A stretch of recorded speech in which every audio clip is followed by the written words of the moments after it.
I've been here forever. I came as a student in 1945. I joined the religious community in 47. I taught at Cathedral and went to grad school, but since 1950 I've been teaching here. Well, I've been employed here. I was teaching for 25 years in theater and chair of the department. And then I became alumni director and annual fund director, so you can count the roles, all right? And then I got a doctorate, and so I was gone for 18 months. And then I was director of planning, executive vice president, president, vice president of development, and now senior development officer. Those are the roles I've played. Okay, all right? Yeah, wow. All right, quite a few. Yeah. Mm-hmm. When you were a student, what were class sizes like? You mean the total, how many freshmen were there, for example? Sure, how many freshmen were there? I think there were about 450 in the entire school, which means that the school is about the size of the freshman class now.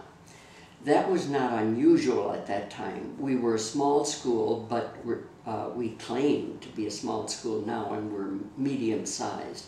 We're big for a liberal arts college when you think of cooperation with St. John's, but if we weren't cooperating, which would be a disaster, but if we weren't, then we're still about a medium-sized liberal arts college.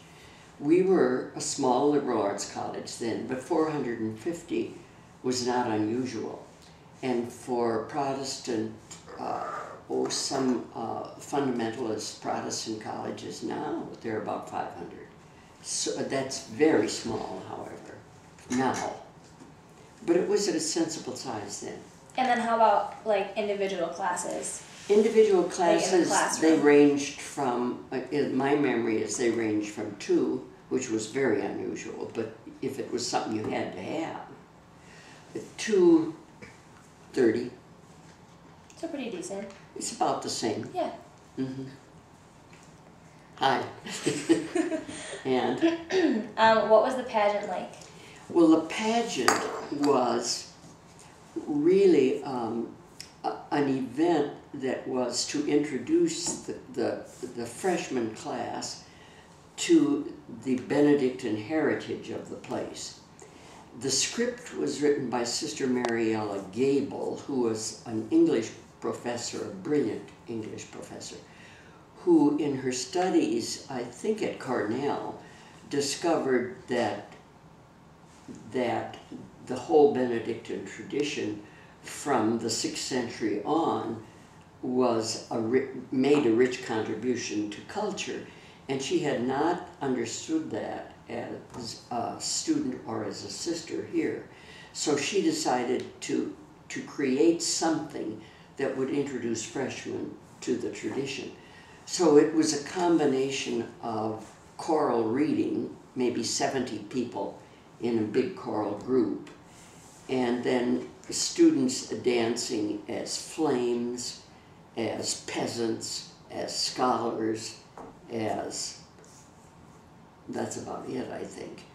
But they, with dance and choral reading and music, created a kind of a memory of 14 centuries of Benedictine saints and scholars and peasants and so forth.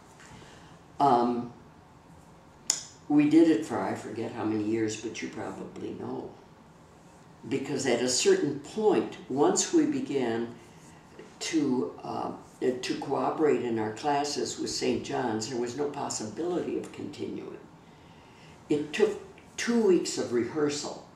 That means classes were shortened, and we would have a 3-hour rehearsal on the lawn for 2 weeks. And then again in the spring, so that by the time fall came, we were ready to rehearse.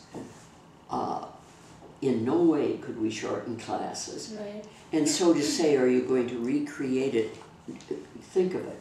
You need horses. You need a choral group of 70. You need trained dancers to do flames, to do peasants, to do scholars. That ain't possible. I said ain't deliberately. To say let's recreate it is nonsense because there's no possibility of doing it.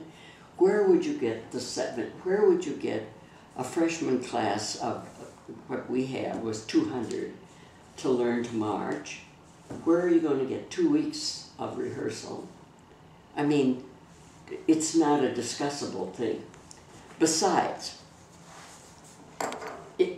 while it worked magnificently from the 50s through the 60s, it was what modern students like you would call tripping on the green, with a kind of a simplistic history and jingles that we sang. The music was fine, the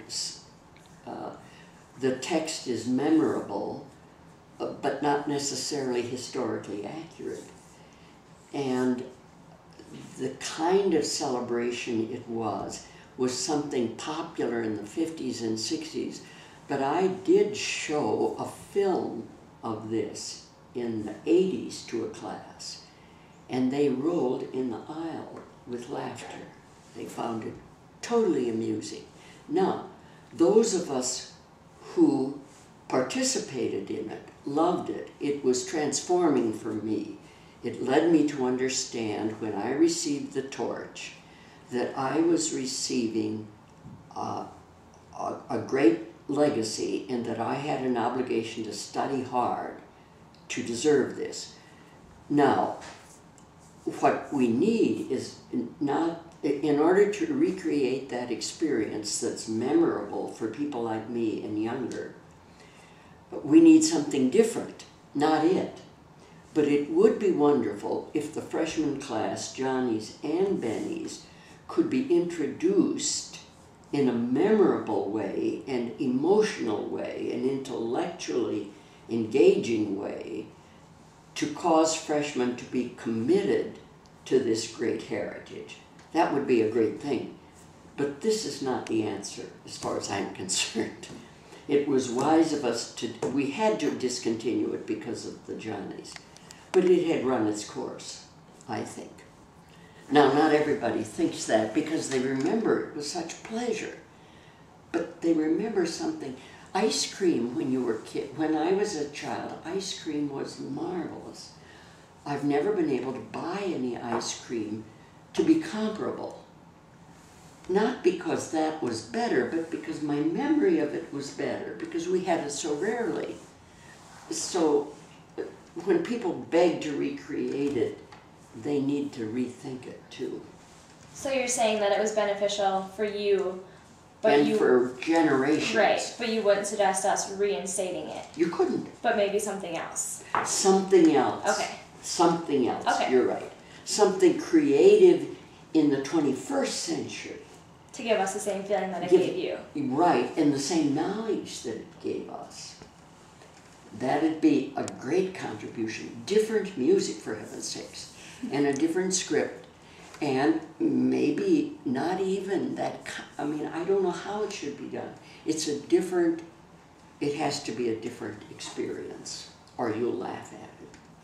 Okay. All right. What do you enjoy most about the college? That it is a first